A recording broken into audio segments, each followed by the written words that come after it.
हेलान सवारी आगा कि अवां न्यूज़ सैदाबाद वेझो क़ौमी शहर ते ट्रालर जो चिंगची रिक्शा खे टक्कर लगो है। हादसे में 3 ॼणा फौती विया आहिनि, 3 औरतूं भी ज़ख़्मी आहिनि। अवां ॿुधाईंदा हलूं, हादसे दौरान हिक औरत ॿार ऐं मर्द थले ते फौती वियो आहे, जिन त ज़ख़्मी औरतुनि खे अस्पताल मुंतक़िल किया वियो आहे।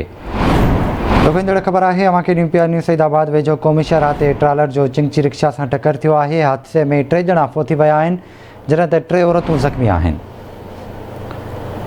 हादसे में एक औरत, ॿार ऐं मर्द थले ते फौती वियो आहे, जिन त ज़ख़्मी औरतुनि खे अस्पताल दाख़िल किया वियो आहे। न्यूज़ सैदाबाद वेझो क़ौमी शहर ते हादसो पेश आयो आहे। ट्रालर ऐं चिंगची रिक्शा में टक्कर थियो आहे। हादसे में 3 ॼणा फौती विया आहिनि, 3 ज़ख़्मी आहिनि। ॾुखंदड़ ख़बर आहे, अवां हादसे में एक औरत, ॿार ऐं मर्द थले ते फौती वियो आहे, जिन त ज़ख़्मी औरतूं अस्पताल दाख़िल कयो वियो आहिनि।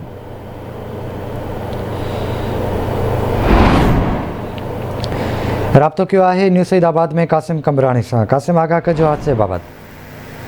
न्यूज़ सैदाबाद का 400 किलोमीटर थाना के तरफ परे बंजेरी गुरुद्वारा में गुराज कमलो जागो थाना चिंगी लोटर ते चढ़ी हाला वही रहा हुआ।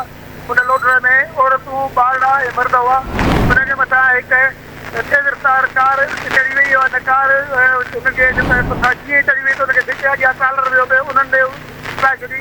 नतीजे में हिकु औरत, हिकु ॿार, हिकु मर्द थले ते फौती आहिनि ऐं 3 ॼणा जेके सख़्तु ज़ख़्मी आहिनि, जिनखे तहलका अस्पताल न्यू सैदाबाद पहुचायो आहे।